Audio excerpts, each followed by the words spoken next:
छत्तीसगढ़ में आदिवासियों का मुद्दा एक बार फिर से यहां पर गर्मा गया है, क्योंकि छत्तीसगढ़ के आदिवासी नेता ने कांग्रेस से इस्तीफा दे दिया है। अरविंद नेताम ने कांग्रेस से इस्तीफा देते हुए अपनी पीड़ा भी जाहिर की है और उन्होंने साफ तौर पर कहा है कि ना तो बीजेपी और ना ही कांग्रेस किसी ने आदिवासियों के हित के लिए कोई काम नहीं किया है। और ये कहते हुए उन्होंने आदिवासियों के हित के लिए काम करने के लिए उन्होंने कहा कि सर्व आदिवासी समाज की तरफ से ये फैसला लिया गया है कि 90 विधानसभाओं में अब आदिवासियों को चुनाव के मैदान में उतारा जाएगा, यानी कि ना तो बीजेपी और ना ही कांग्रेस ना ही कोई अन्य पार्टी आदिवासियों की अपनी पार्टी मैदान में उतरेगी। इससे यह माना जा रहा है कि सीधे तौर पर बीजेपी और कांग्रेस की जो आदिवासी वोटरों को साधने की कोशिश है उसको बड़ा नुकसान हो सकता है। हालांकि इस मसले को लेकर अब राजनीति गर्मा गई है। अरविंद नेताम ने पार्टी क्यों छोड़ी, उन्होंने इसका कारण बताया कि जब से वो पार्टी में जुड़े हुए थे उनको सही तरीके से स्थान नहीं दिया जा रहा था, उनको सही तरीके से काम नहीं करने को मिल रहा था और यही सबसे बड़ी वजह थी।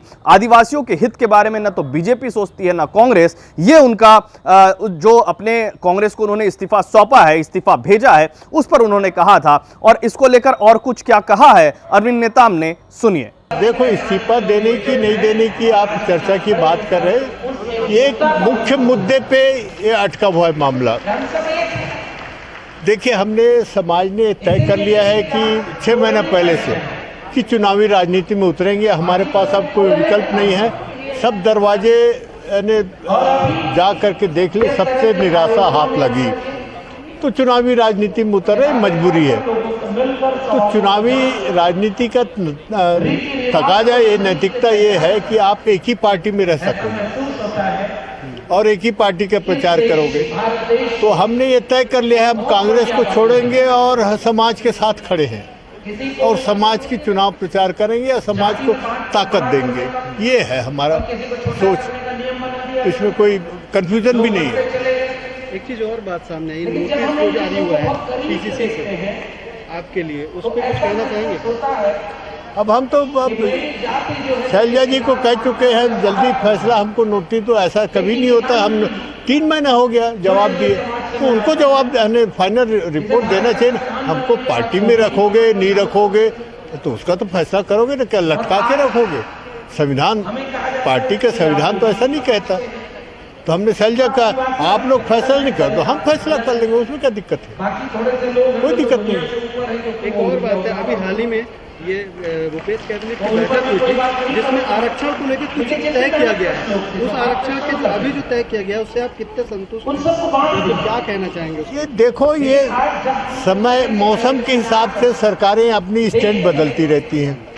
आरक्षण वाले मामले में इतना कह सकता हूँ, जब से राज्य बना है ना, आदिवासियों को संविधान के, बाबा साहब के संविधान में जो दिया गया है अधिकार शेड्यूल कास्ट और शेड्यूल ट्राइब्स के, नए राज्य बनने के बाद आज तक विधिवत जितना मिलना चाहिए बाबा साहब अम्बेडकर के संविधान के हिसाब से आज तक नहीं मिला है।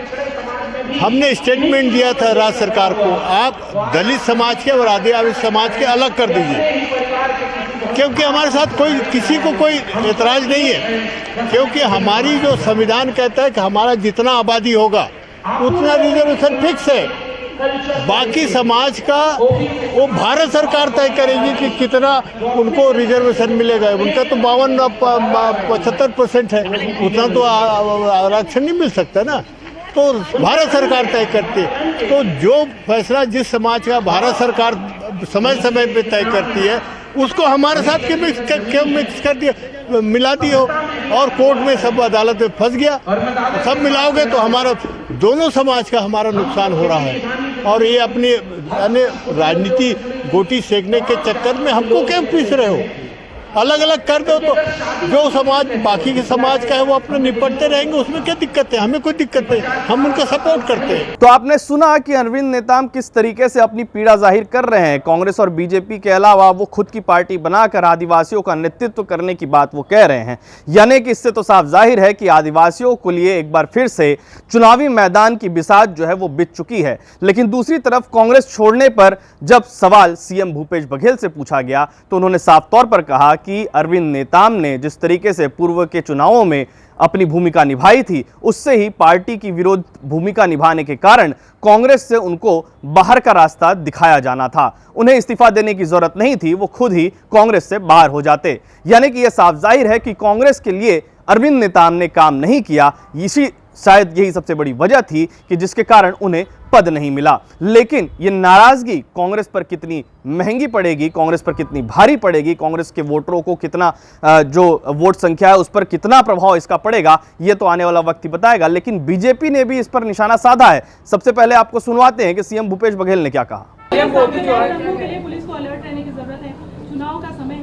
वो अनुभव नहीं था, लेकिन अब भारतीय जनता पार्टी जिस प्रकार से डबल इंजन की सरकार हरियाणा में, डबल इंजन की सरकार मणिपुर में किस प्रकार से लोग जल रहे हैं, तो ये जो नफरत के जो राजनीति करते हैं, यदि दिमाग में लगातार आक्रोश भरते रहेंगे तो जवान ने जिस प्रकार से अपने अधिकारी को गोली मार दिया, उसके बाद 3 लोगों को और गोली मारा, तो ये कोई 1-2 दिन की प्रक्रिया नहीं है। लगातार आप नफरत के जहर आप लोगों के दिलो दिमाग में डालने काम कर रहे हैं, तो एक दिन स्थिति ये आती है कि आपको संभालता नहीं। और इसीलिए राहुल जी ने कहा कि पूरे देश में केरोसिन छिड़का जा चुका है, केवल एक माचिस की तीली लगाने की ज़रूरत है। और वो जो बात उन्होंने कही थी, आज वो सच साबित होते दिखाई दे रहा है। जगह जगह जहाँ नहीं हो रहे थे, कभी हरियाणा में कभी नहीं हुआ था, वहाँ दंगे हो गए। जिस मणिपुर जल रहा है, लेकिन ये तो ऐसा है कि रोम जल रहा है, नीरू बंसी बजा रहा है। स्थिति इनकी यही है और ये लोग दुखी नहीं होते। यदि इस प्रकार से दंगे होते हैं, लोगों की जानें चली जाती है, घर किसी जान माल का नुकसान होता है, तो ये लोग खुश होते हैं, क्योंकि नफ़रत के आधार पर राजनीति करते हैं। तो नफ़रत के आधार पर राजनीति करेंगे तो जितना इस प्रकार से हिंसक घटनाएँ होंगी, ये लोग उतने ही ज़्यादा प्रसन्न होंगे, क्योंकि उनके मनसा के अनुरूप ही काम हो रहा है। ये लोग प्रेम की बात कभी नहीं करते, भाईचारा की बात कभी नहीं करते, मिलजुल के चलने की बात कभी नहीं करते। ये प्रधान कर रहे हैं, टिप्स दे रहे हैं, क्या लगता है आने वाले दिनों में कुछ काम आएगा क्या टिप्स? बुलाए हैं, इसका मतलब ये है कि अब ये 11 जो सांसद है ना, 11 में से 9 सांसद उसके जीते हैं। अब अगले लोकसभा उनको मौका नहीं मिल रहा है, इसलिए पहले से बुला के बिठा के चाय पिला दिए। संकल्प शिविर का आयोजन कल से शुरुआत हो रही। विकास उपाध्याय जी के क्षेत्र रायपुर पश्चिम से इसकी शुरुआत होगी और लगातार सभी विधानसभा में 90 विधानसभा में करने का हमारा कार्यक्रम है। और सभी जगह हमारे सीनियर लीडर भी जाएंगे और प्रशिक्षक लोग भी जाएंगे। पिछले समय हमारा अनुभव बहुत अच्छा है और सभी जगह हम लोग पिछले 85 विधानसभा कर पाए थे और इस समय भी उसको पूरे प्रदेश में हम लोग करने का फैसला पीसीसी ने लिया है और इस कार्यक्रम को अब बहुत तेजी से करने का अवसर। जिस प्रकार से 100% धान खरीद रही किसानों का, तो ये केंद्र दबाव में है। इसकी स्थिति ये है, देखिए, जब हम लोग झोली फैला के गए थे तब हमारा चावल नहीं खरीदे थे, 23 लाख खरीदे थे, फिर 26 लाख किए, कितना 31 लाख किए, ऐसा करके आज पूरी दुनिया में चावल और गेहूं की कमी हो गई। अब खबरों में तो ये भी पता चला है कि अब गेहूं निर्यात करेंगे। चावल पे जो गैर बासमती चावल है उस पर प्रतिबंध लगा दिया गया है। दुनिया में बहुत डिमांड है गैर बासमती चावल की। तो देश में भी अभी जो हालात है, कई जगह अतिवृष्टि हुई है, कई जगह कम बारिश हुई है और फसलों के आकलन की जो रिपोर्ट भारत सरकार को मिल रही है, तो उनको ये दबाव है कि हमको ज़्यादा अनाज की आवश्यकता पड़ेगी और इसलिए इन्होंने 86 लाख मीट्रिक टन, हालांकि हम लोग मतलब पिछले समय में 300 राइस मिल हमारा बढ़ा है और अभी फसल अभी आकलन करने का आवश्यकता है। अभी तो बारिश अभी शुरू हुई है, रोपाई का काम हुआ है। अब हमारे यहाँ कितना चावल उत्पादन होगा, जितना हम लोग खरीदी के लक्ष्य रखे हैं 20 क्विंटल में, उसके बाद ही पूर्ति हो पाएगी कि नहीं हो पाएगी हम लोग कह नहीं सकते। लेकिन ये अंतर्राष्ट्रीय हालात के दबाव के चलते ये फैसला है। तो आपने सुना कि सीधे सीएम भूपेश बघेल ने यह कहा है कि अरविंद नेताम के पार्टी छोड़ने को लेकर उनकी पार्टी विरोधी गतिविधियां ही सबसे बड़ी वजह है। हालांकि कांग्रेस में आदिवासियों को लेकर लगातार जिस तरीके से काम करने की बात कही जाती है, आदिवासियों को लेकर सरकार लगातार सजग होने की बात कहती है, कई ऐसे सरकार की तरफ से योजनाएं भी बनाई गई है जिससे सीधे आदिवासी क्षेत्रों के विकास को लेकर, आदिवासियों के खातों में सीधे पैसे जाने को लेकर भी सरकार ने दावा किया है। लेकिन दूसरी तरफ देखें तो जैसे ही अरविंद नेताम ने पार्टी छोड़ी, राजनीति इस पर गर्मा गई है और बीजेपी ने भी कांग्रेस पर निशाना साधने से जो पीछे हटते हुए नजर नहीं आए हैं। सीधे तौर पर पूर्व मंत्री केदार कश्यप ने बीजेपी पर जो लगातार यह आरोप लगता था कि आदिवासी हितैषी नहीं है, उन्होंने इस बात का जिक्र कांग्रेस के लिए किया कि कांग्रेस लगातार आदिवासियों के विरोध में काम करती रही है, उन्होंने आदिवासियों के लिए कुछ नहीं किया है। यही क्या कहा उन्होंने, सुनिए। कांग्रेस पार्टी ने हमेशा से आदिवासियों को अपमानित किया है, उनके साथ में धोखा किया है। कांग्रेस पार्टी की जितनी भी नीतियां हैं वो आदिवासी विरोधी रही है। आज कांग्रेस पार्टी के वरिष्ठ नेता माननीय श्री अरविंद नेताम जी ने कांग्रेस पार्टी को छोड़ा है, जो इस बात को प्रमाणित करता है कि कांग्रेस पार्टी किस तरीके से छत्तीसगढ़ में आदिवासियों के साथ में धोखा देने का काम कर रही है। चाहे वो शिक्षा का मामला हो, चाहे वो स्वास्थ्य का मामला हो, चाहे वो रोजगार का मामला हो, ऐसे अनेकों मामला जिन पर आज कांग्रेस ने हमारे आदिवासी समाज के साथ में छल किया है। और आज इन सब नीतियों के से क्षुब्ध होकर के अरविंद नेताम जी कांग्रेस को अलविदा कह दिया है।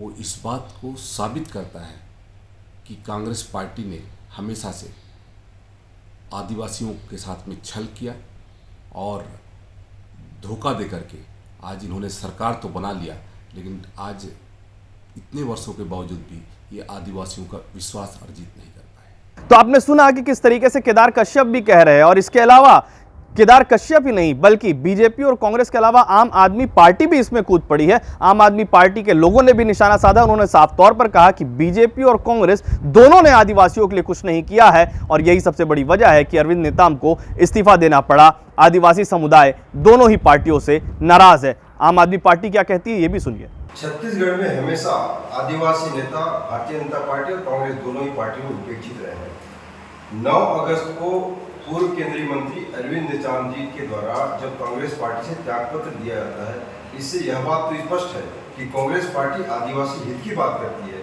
लेकिन दूसरी तरफ कांग्रेस पार्टी आदिवासियों का शोषण कर रही है। चाहे हम हसदेव की बात करें, चाहे सिलगेर की बात करें, तालमेटला की बात करें और भी कई घटनाएं हैं, लेकिन कांग्रेस पार्टी की सरकार ने आदिवासियों के हित में काम नहीं किया, बल्कि केवल और केवल शोषण करने का काम किया। वनाधिकार कानून की बात करें, चाहे पेशा कानून की बात करें, किसी भी कानून को धरातल पे उन्होंने नहीं पहुंचाया। और दूसरी तरफ आदिवासी हित की बात करने वाले अरविंद नेताम जी को हमेशा उन्होंने उपेक्षित किया और यही वजह है कि वो मजबूर होकर कांग्रेस पार्टी से इस्तीफा दिए।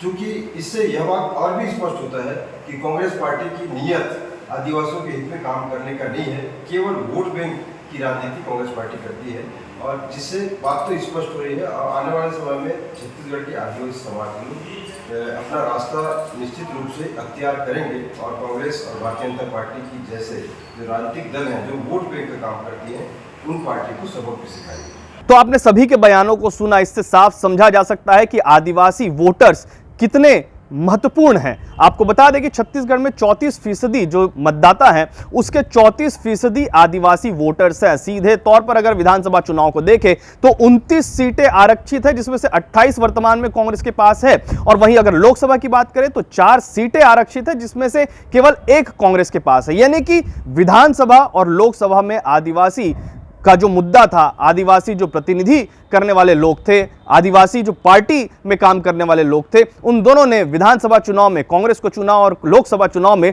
बीजेपी को चुना। अगर क्षेत्र वाइज देखें तो इस तरीके से एक बड़ा आंकड़ा होता है जो हार जीत के अंतराल में आने वाले विधानसभा चुनाव में देखने को मिलेगा। और शायद यही सबसे बड़ी वजह है कि जब 90 विधानसभाओं में जो घोषणा आदिवासी सर्व आदिवासी समाज ने की है, ये कहीं ना कहीं बीजेपी और कांग्रेस को कड़ी टक्कर देते हुए उनके आदिवासी वोटों को तोड़ने में, छांटने में महत्वपूर्ण भूमिका अदा कर सकती है, जिसका जीत हार के अंतर में भी एक बड़ा आंकड़ा देखने को मिल सकता है।